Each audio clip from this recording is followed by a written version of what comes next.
sampai dengan era SBY 10 tahun, uang dari kas negara itu dikeruk 960 triliunan.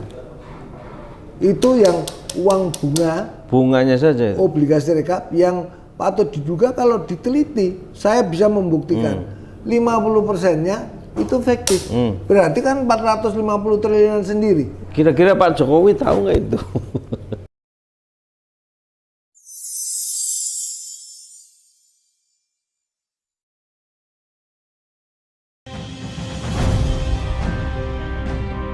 Yang menjadi masalah bagi bangsa kita saat ini adalah dari masa ke masa, terutama kalau kita lihat narasi dari para capres kita, dari mulai Pak Jokowi misalnya, beliau dengan menggebu-gebu ingin menuntaskan kasus BLBI misalnya. Ya, tahun 2014, tahun 2019 pun demikian.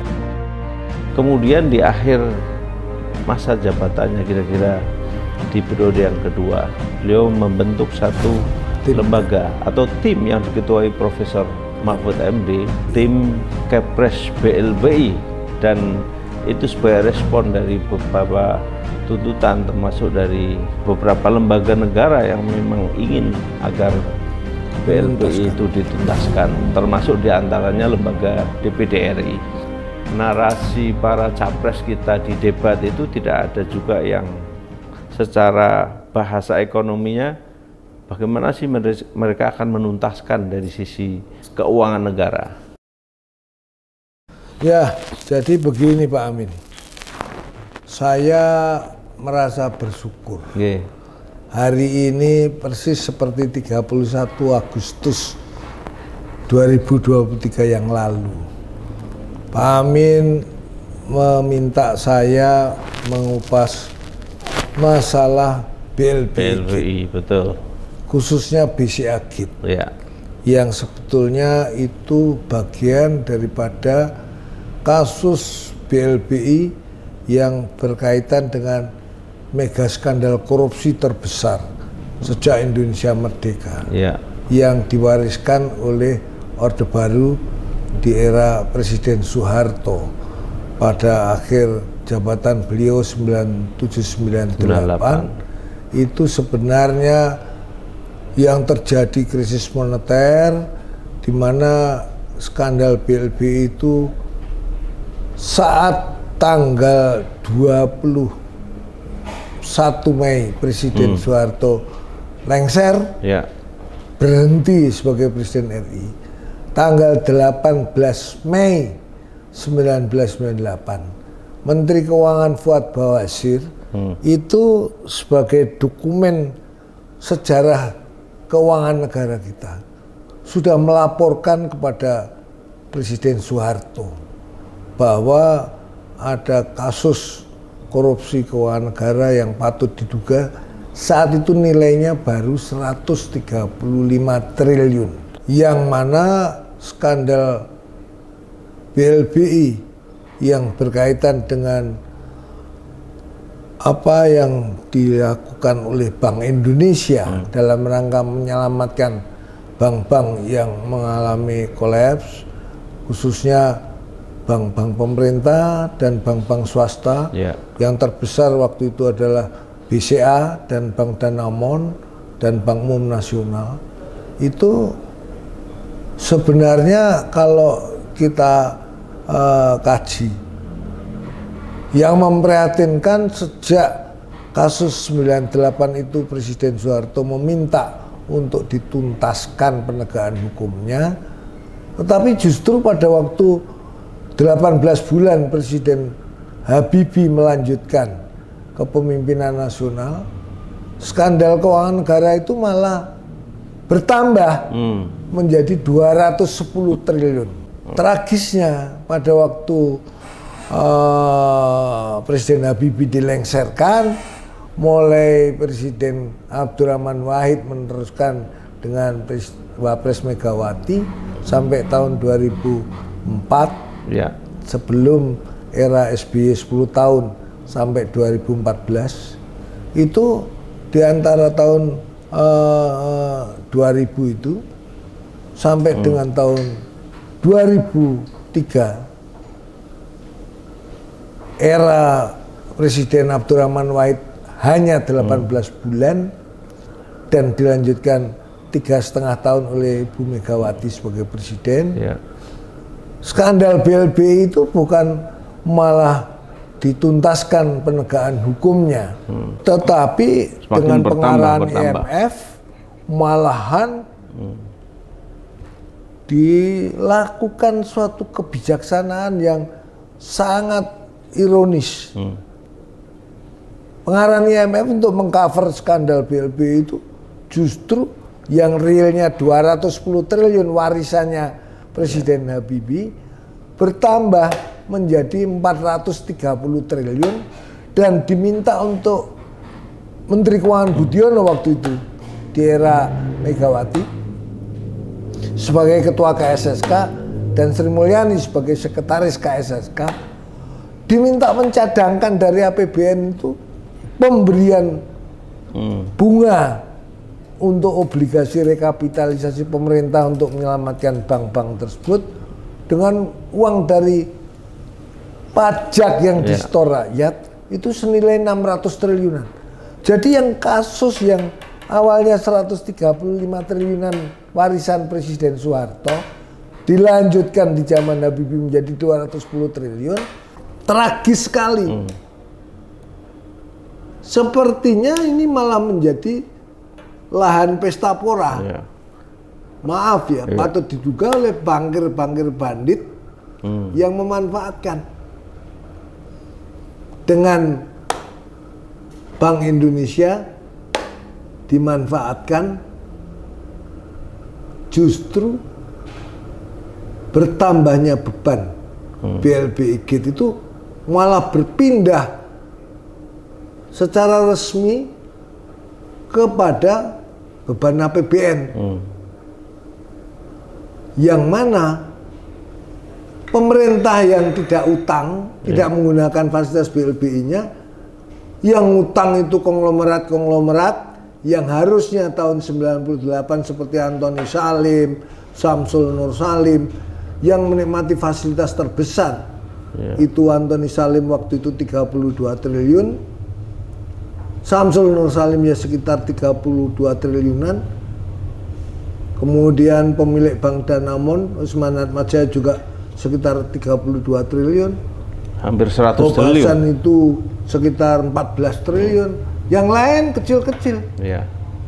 Yang lain kecil-kecil itu bisa dicek semua. Mungkin kalau kita mau menegakkan hukum sekarang ini harusnya fokus kepada yang terbesar saja. Itu kasus yang terkait dengan BCA Gate dengan BDNI Gate yang sekarang itu kalau dipikir-pikir memang aneh. Dulu Samsul Nur Salim itu dengan grup Gajah Tunggal dengan menggunakan BDNI dia ngemplang 32 triliun terus hanya lunas membayar 4 triliun diberi surat keterangan lunas yang tidak jelas SKL-nya itu sah atau tidak secara hukum. Terus Anda lihat BCA, Antoni Salim itu utang 33 triliun hanya membayar mungkin sekitar 8 triliunan saja. Tapi dia malah membobol bank BCA waktu itu sebagai miliknya sendiri karena dia pemegang saham mayoritas 53 triliunan. Yang mana waktu dia hanya membayar 100 miliar plus menyerahkan 108 perusahaannya. Yang terbesar seperti Astra, Gulaku, begitu ya, Indofood mungkin. Yang mana sekarang kalau ditelusuri, para pemilik perusahaan-perusahaan itu sesuai ketentuan hukum harusnya tidak boleh membeli kembali. Karena apa? Di era Presiden Megawati sampai tahun 2003 menggunakan BPPN sebagai lembaga atau badan hukum yang menangani, itu hanya mengobral semua aset-aset itu hanya dengan harga recovery 20% sampai 25% saja. Nah, dalam konteks ini pertanyaan Pak Amin tadi, bagaimana situasi keuangan negara kita sedang shortage. Siapapun presiden yang terpilih dalam Pilpres 12 Februari 2024 yang akan datang, seharusnya kalau betul-betul mau bertanggung jawab untuk menyelamatkan keuangan negara, haruslah dilakukan revolusi keuangan negara sebagai tindak lanjut revolusi mental Presiden Joko Widodo yang selama 10 tahun ini kita melihat secara kuantitatif tidak terukur hasilnya. Ya. Parameternya nggak jelas juga. Nggak jelas. Ya. Jadi revolusi mental dengan kita waktu melengsarkan Pak Harto itu dengan memberantas KKN, korupsi, kolusi, nepotisme. Sekarang selama 25 tahun terakhir KKN-nya lebih berlipat ganda, tapi kita semua membiarkannya saja. Betul. Nah, sekarang bagaimana dengan revolusi keuangan negara itu harus dilakukan? Sebetulnya kalau bagi saya, yang menyelidiki skandal BLBI itu sampai 12 tahun terakhir, mumpung belum kedaluarsa. Ya. Saat saya diundang sebagai narasumber tunggal di DPD RI kepada Ketua DPD RI Lanyala Mataliti, saya sarankan dibentuklah pansus BLBI DPD RI untuk bisa mendukung upaya daripada Presiden Joko Widodo yang Maret 2021 telah mengeluarkan Kepres BLBI, sehingga apa yang maaf ya patut diduga itu dikemplang oleh para konglomerat dan bangkir bandit itu bisa dikembalikan ke negara. Bahkan dalam konteks ini sebetulnya kalau kita bicara hukum pidana, seperti putra saya Arjuna Wibowo sekarang sedang membuat disertasi doktor hukum itu di Universitas Erlangga, itu jelas-jelas masalah penyitaan aset atas dugaan korupsi besar itu bisa harusnya dilakukan oleh negara dengan tidak perlu menunggu melalui keputusan pengadilan bertele-tele. Nah, ini permasalahan yang terjadi, Pak Mahfud sebagai orang yang dikasih mandat sama presiden itu kan sebagai cawapres kan sudah tidak efektif lagi. Harusnya kalau bicara Mahfud MD sekarang menjadi cawapres, apalagi itu jelas sekarang bersaing, bukan kita mau menunjukkan nih head to head Prabowo dengan Gibran, kemudian Anies, Ganjar dengan si Mahfud MD cawapresnya. Anies nggak ikut-ikut dalam konteks ini. Dalam konteks ini, betul. Ini jelas-jelas justru yang harus diperhatikan sebagai lembaga tinggi negara. Kalau memang mereka itu menyadari semua itu dari pegawai negeri yang rendah, tentara, polisi, sampai menteri-menteri, gubernur, presiden itu digaji dari uang pajak yang disetor rakyat. Jadi suatu lembaga tinggi negara apalagi kalau jelas-jelas sudah tidak produktif dan efektif, ya harusnya dilakukan koreksi dong. Betul. Jadi kalau sekarang orangnya sudah konsentrasi menjadi cawapres, sebentar lagi kampanye, itu keputusan Presiden Joko Widodo tentang kasus BLBI itu kan masih berjalan, masih diperpanjang oleh Menteri Keuangan Sri Mulyani 6 bulan. Sebagai Ketua Dewan Pengarahnya Mahfud MD mau mengarahkan apa sekarang? Seberapa penting uang BLBI untuk kas negara kita dalam kondisi kita saat ini, Pak? Kalau bicara jumlah uang minimum, ada dua hal yang terkait dengan aset-aset daripada konglomerat-konglomerat yang patut diduga dulu tidak membayar secara semestinya, itu bisa dilakukan penyitaan. Jumlahnya banyak kan? Ya.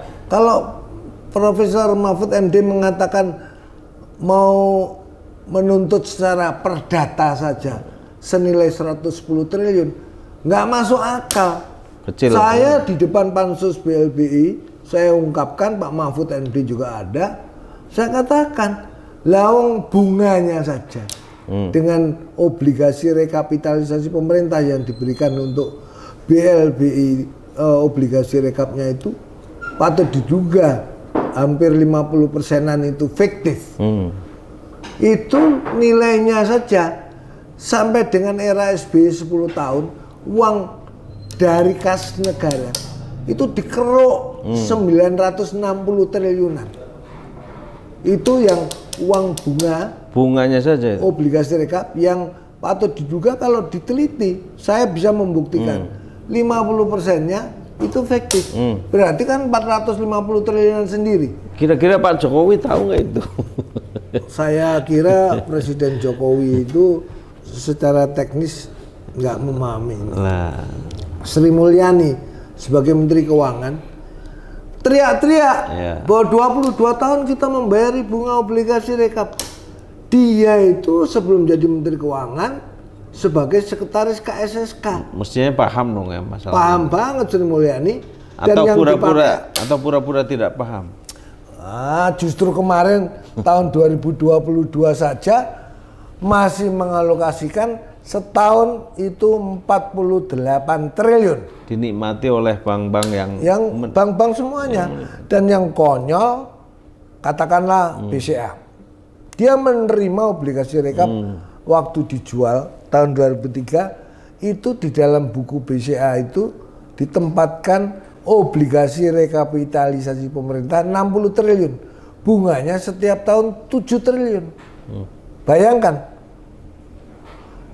Itu uang kas negara. Ya. Sekarang sahamnya 51% hanya dijual 5 triliun saja. Masuk akal enggak? Sekarang rakyat Indonesia yang mendengar podcast ini. Akal. Sekarang Budi Hartono sampai dengan tahun kemarin 2022 sebagai orang yang terkaya nomor satu. Hari ini yang terkaya nomor satu katanya sekarang Prayogo Pangestu.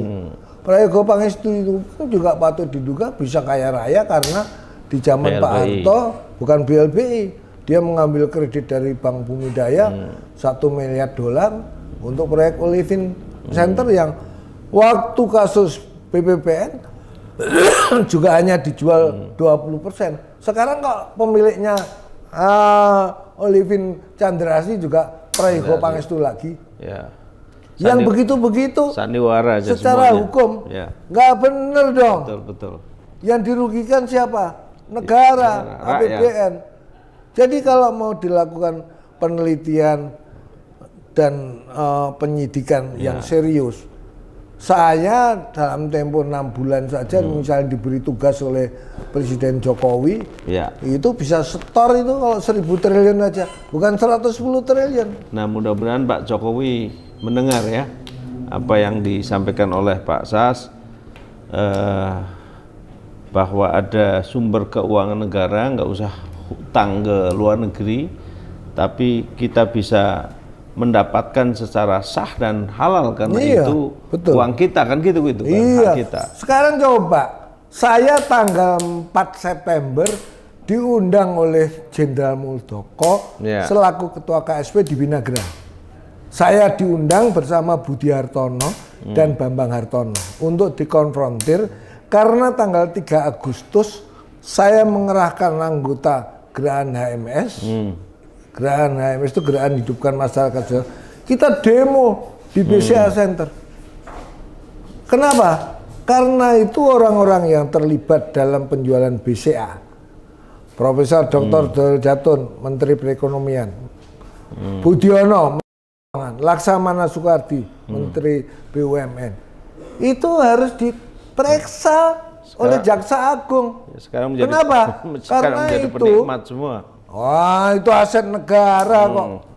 Saya berani dikonfrontir ke meja hijau. Ya. Saya sampaikan kepada Pak Muldoko, kalau Presiden Jokowi mau sibuk menarik 51% sahamnya Freeport, ya toh, yang itu semuanya juga belum terima secara real dan konkret dari Amerika. BCA ini di depan mata. Hari ini nilainya BCA yang pada waktu itu tahun 2003 117 triliun, hanya dijual 51% itu dengan 5 triliun. Tragisnya tahun 2004 BCA diberi subsidi 7 triliun. Jadi misalnya Pak Amin utang pada saya 5 triliun untuk beli saham 51%, tahun 2004 Anda dapat subsidi dari APBN 7 triliun. Kan sudah untung 2 triliun. Anda kembalikan ke saya 6 triliun misalnya. Masih untung 1. Udah untung 1 triliun. Terus dia terima. Dan itu terus-menerus kontinu. Waktu itu sampai tahun 2009 diakui oleh Suburtan. Ini kalau dianggap sebagai temuan kasus ini sebagai suatu tindak kriminal. Ya, kalau di pengadilan istilahnya itu kan novum kan, temuan baru. Itu bisa. Bukti baru. Ini data dan fakta. Itu kedaluarsanya baru nanti tahun 2027. Ini masih 2023, 2024 sebentar lagi. Saya kira masih ada waktu. Masih ada waktu.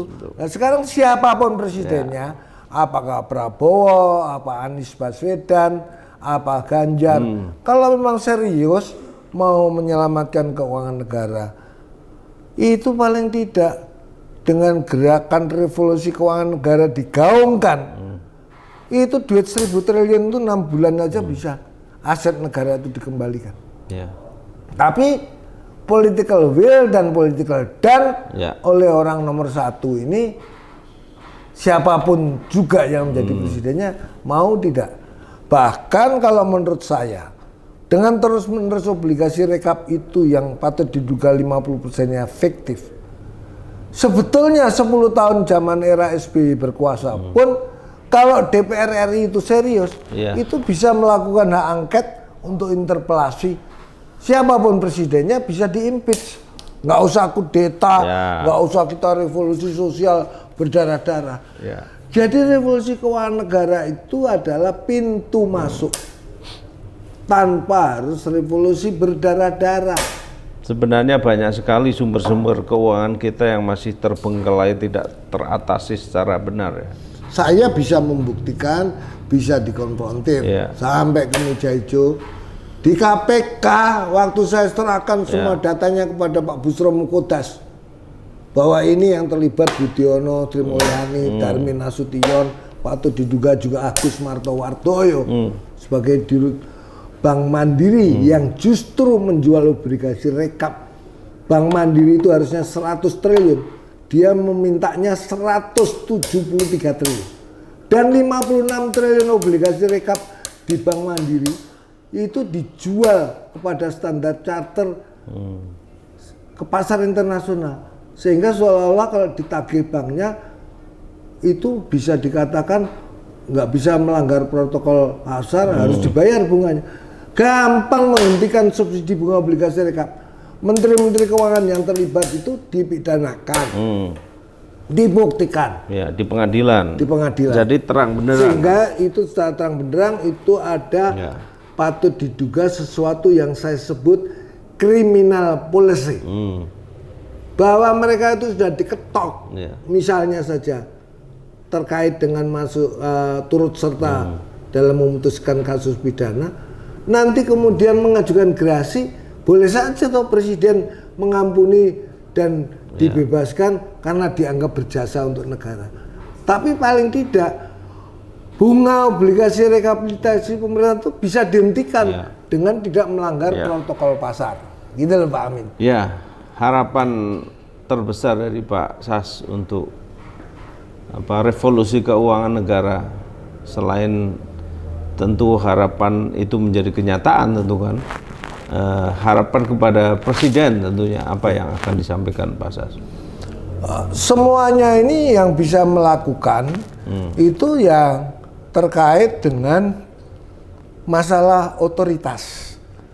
Kalau sekarang Menteri Keuangannya Sri Mulyani, dia juga terlibat, bagaimana mau melakukannya? Ya maaf, kalau memang berani melakukan reshuffle kabinet, Sri Mulyani bisa aja dilukirlah, kalau mau nggak dipecat, ditendang aja jadi Menteri Perekonomian. Tapi kalau kemudian secara pidana patut diduga juga terlibat BLBI Gate, apalagi Sensuri Gate, yang kedaluarsanya juga baru tahun 2027 yang akan datang. Orang-orang yang cacat hukum begitu patut diduga harusnya dibersihkan oleh rezim yang akan datang. Persoalannya berani apa tidak? Lah, persoalan berani atau tidak itu sebetulnya dikembalikan kepada nuraninya seorang kepala negara. Mau memimpin negara ini dalam mewujudkan good governance, ya tak? Pemerintahan yang baik, clean government, pemerintahan yang bersih. Sebagaimana katanya mau kita itu tidak melakukan KKN lagi, karena dulu Orde Baru dianggapnya KKN. Nah sekarang political will dan political done-nya bagaimana? Ini bukan kita bicara idealisme, kita bicara konkret. Mau dibiarkan negara ini amburadul tata keuangan negaranya atau mau didandani? Undang-Undang nomor 17 tahun 2003 jelas masih berlaku bahwa tata kelola keuangan negara harus dilakukan secara transparan, terang benderang, sehingga tidak ada dusta di antara kita. Harus akuntabel, bisa dipertanggungjawabkan. Dan yang paling penting juga masyarakat dari Sabang sampai Merauke supaya mengerti bahwa masyarakat itu berhak mengetahuinya. Serupiah pun uang APBN harus dipertanggungjawabkan. Harus. Kesimpulan, Pak Sas. Kesimpulan saya berdoa semoga di malam Jumat Kliwon ini Tuhan yang Maha Kuasa, Allah Subhanahu wa Ta'ala, meridhoi perjuangan yang kita lakukan bersama para aktivis yang lain-lain sejak 12 tahun terakhir. Itu betul-betul dilakukan suatu revolusi keuangan negara sebagai tindak lanjut daripada revolusi mental Presiden Jokowi yang sudah 10 tahun ini telah digaungkan. Insya Allah kalau Tuhan meridhoinya, rezim siapapun presidennya yang akan datang, mudah-mudahan akan bisa kita selamatkan.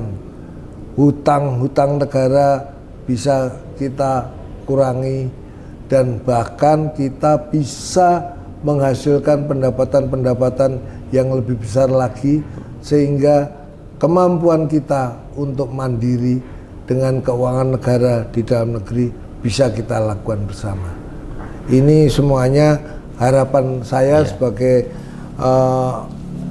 seorang ekonom yang saya diajarkan oleh guru besar ekonomi UGM Profesor Dr. Mubiarto. Saya itu harus konsisten, harus istiqomah, dan ajaran Rasulullah kalau kita istiqomah, insya Allah berkahnya lebih dari 1000 karomah. Itu amin. Baik, terima kasih pemirsa Presidensial Institute. Begitu gamblang kalau orang Jawa bilang cetha welo-welo, sebenarnya apa yang dikatakan Pak Sasmito Hadinegoro sebagai Ketua Penyelidikan Ekonomi dan Keuangan Negara. Beliau punya konsep, beliau punya strategi, tentu hanya satu tujuannya, yaitu menyelamatkan keuangan dan ekonomi negara kita. Mudah-mudahan Pak Jokowi mendengar dari apa yang dicelotehkan oleh Pak Sasmito tadi sebagai seorang ekonom. Beliau sudah mengungkapkan apa yang seharusnya diungkapkan, karena ini bagian dari jihad beliau untuk generasi kita, generasi yang lebih sejahtera, masyarakat yang sejahtera. Demikian, mudah-mudahan bermanfaat. Assalamualaikum warahmatullahi wabarakatuh. Merdeka.